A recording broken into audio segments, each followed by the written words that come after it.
Welcome back sa ating mga balitang basketball. Marami ang nagulat sa naging performance ni D'Angelo Russell sa kanyang pangalawang laban sa Brooklyn Nets.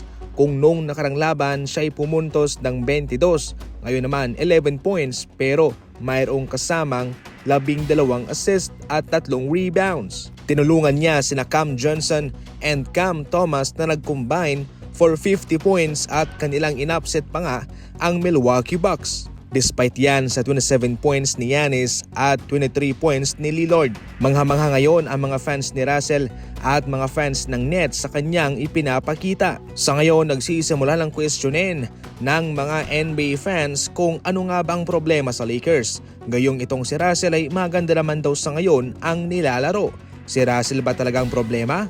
O mayroong ibang problema ang Lakers doon sa kanilang koponan? Ano kaya ang kasagutan dyan mga idol? I-comment lang.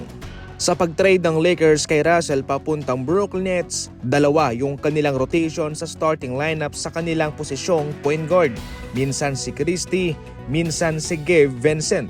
Sa kanilang laban versus Portland Trail Blazers, mayroong pinatunayan si Max Christie at tila ayaw niya nang magpapalit sa starting lineup position dahil siya ay tumala ng kanyang career high 28 points, 2 steals at mayroong 5 3-pointers. Tila nahanap ng araw mga idol ng Lakers ang kanilang permanenteng point guard na siyang tutulong sa kanila. Ang performance nito ni Max Christie ay nakakabuti para sa kanya dahil kung ito'y magpapatuloy siguradong siya'y mamamalagi na sa posisyong iyan. Gayunpaman, magiging eksperimento pa rin to para kay Coach JJ Redick para makita rin niya kung ano ang magagawa at maibubuga ng ibang point guard niya kung sakaling sila'y isasalpak sa starting position.